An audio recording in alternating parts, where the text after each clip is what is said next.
The Zhou Dynasty was founded by King Wen and his son, King Wu, in 1046 BC, marking the end of the Shang dynasty. This transition was catalyzed by King Wu's victory over the last Shang king, Dixin, at the Battle of Moai, consolidating power and establishing the Zhou as the ruling dynasty. The Zhou capital initially was located at Feng, later moved to Hao, and finally settled in Luoyang around 1000 BC. The shift in capitals reflects the dynasty's strategic and symbolic decisions, with Luoyang chosen for its central location and favorable geomantic considerations. The Zhou political system was based on the concept of mandate of heaven, which legitimized their rule. The mandate of heaven was a crucial ideological tenet, asserting that rulers held power as long as they governed justly and lost it if they failed, justifying both the rise and fall of dynasties. The Zhou dynasty had two main periods, Western 1046 to 1771 BC and Eastern 770 to 256 BC.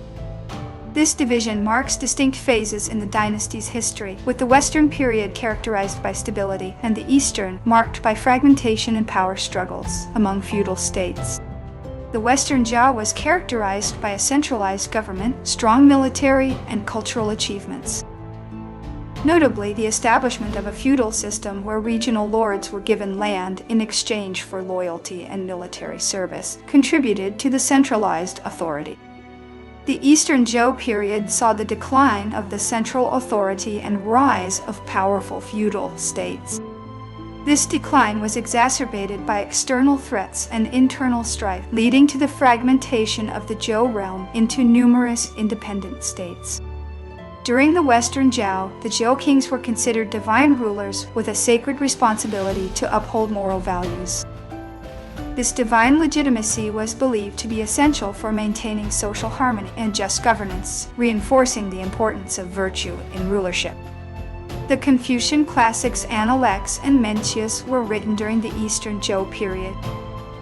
Confucius and Mencius, prominent philosophers of this era, shaped Confucianism, emphasizing ethical conduct, proper governance, and the cultivation of moral character.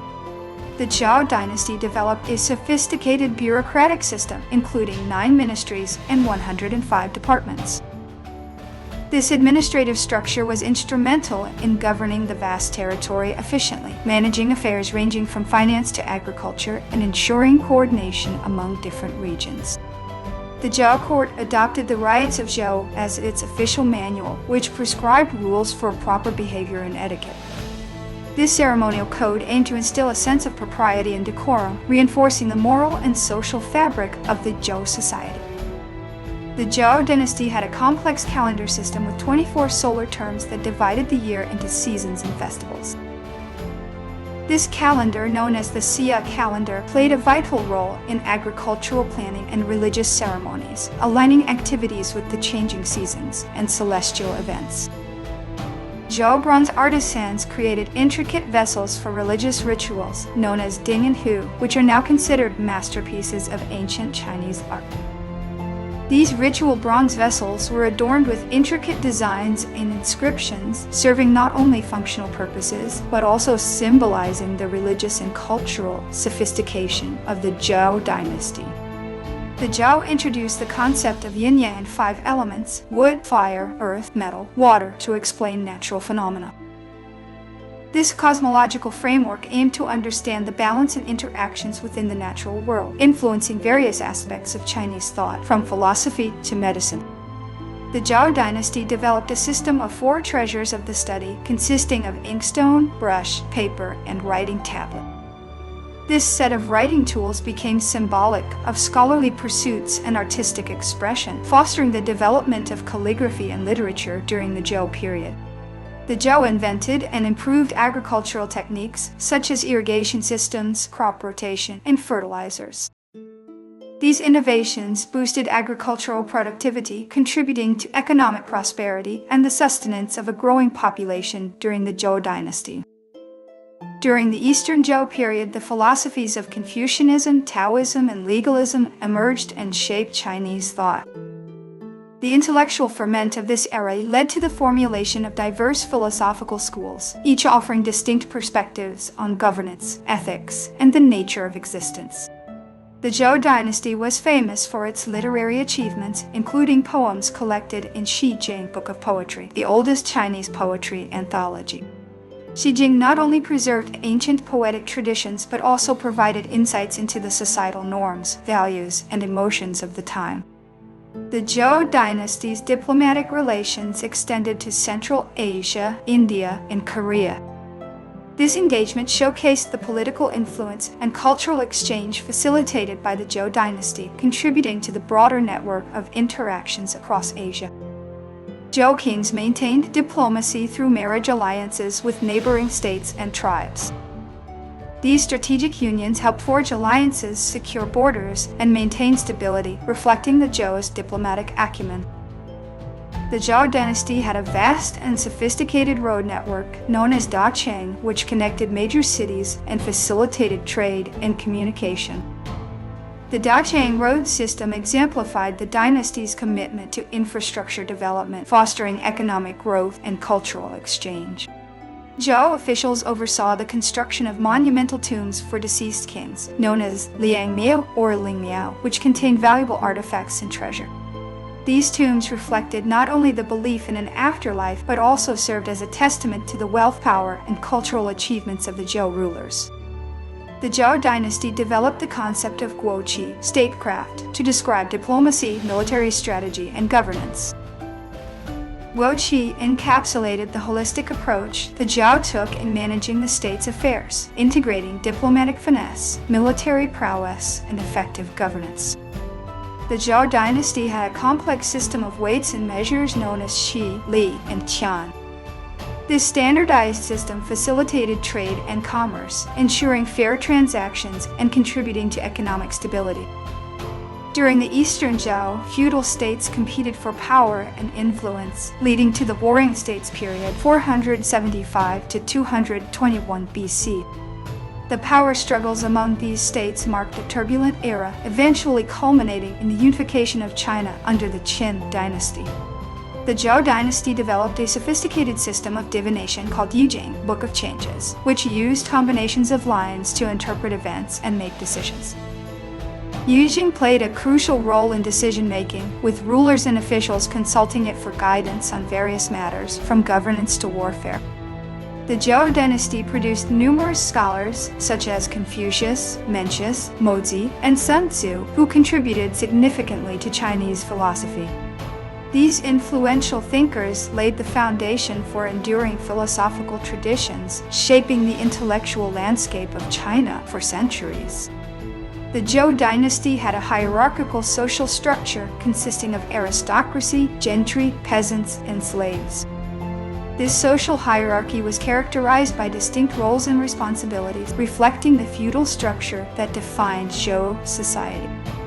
During the Eastern Zhou period, the Zhou kings lost their power and became symbolic figures controlled by feudal lords. This shift marked the decentralization of political authority as regional lords gained autonomy and influence, foreshadowing the fragmentation of the Zhou realm. The famous Chinese story Romance of the Three Kingdoms is based on events during the Eastern Zhou period.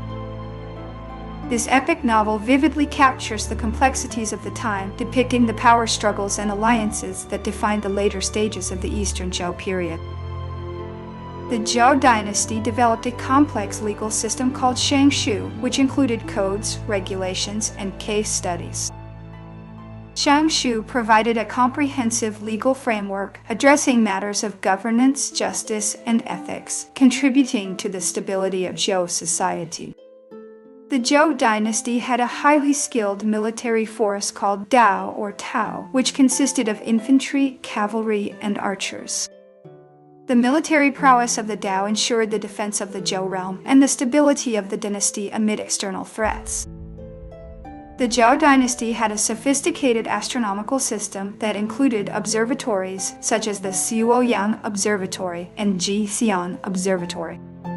These observatories played a crucial role in studying celestial phenomena, aligning with the Zhou's emphasis on understanding the natural order. The Zhou Dynasty developed a system of meritocracy where officials were selected based on their abilities and performance rather than birth or social status. This meritocratic approach aimed to ensure the competence of government officials, contributing to the efficiency and effectiveness of Zhou governance. The Zhou Dynasty had a system of gong, public works, and li, rituals, which were used to maintain social order and promote unity. Gong and li underscored the importance of both practical infrastructure and cultural practices in fostering a cohesive and orderly society. The famous Chinese philosopher Lao Tzu lived during the Eastern Zhou period and founded the philosophy of Taoism. Lao Tzu's teachings in the Tao Te Ching emphasized living in harmony with the natural order, influencing not only Taoism but also Chinese culture and spirituality. During the Warring States period, the feudal states competed in various fields, such as military strategy, agriculture, and diplomacy. This intense competition spurred innovations in diverse fields, contributing to advancements in military tactics, agricultural techniques, and diplomatic strategies. The Zhou Dynasty had a system of qi, energy, that was believed to flow through the body and influence health, emotions, and spiritual well-being. The concept of qi permeated various aspects of life, influencing both traditional Chinese medicine and philosophical perspectives on well-being. The Zhou Dynasty developed a system of medicine called Huangdi Neijing, which is still used in modern Chinese medicine.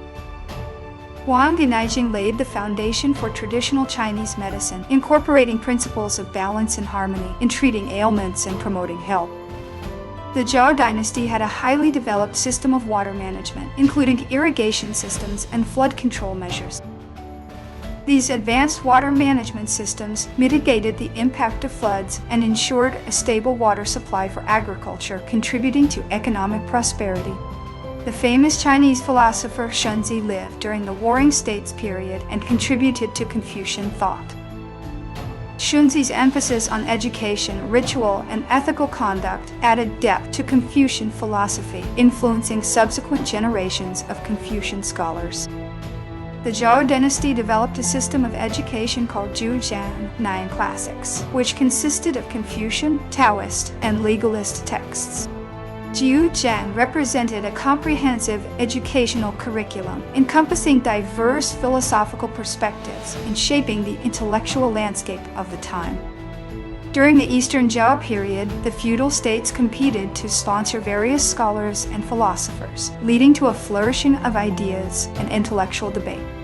This intellectual ferment contributed to the richness of Chinese thought as different philosophical schools contended with each other, fostering a climate of innovation.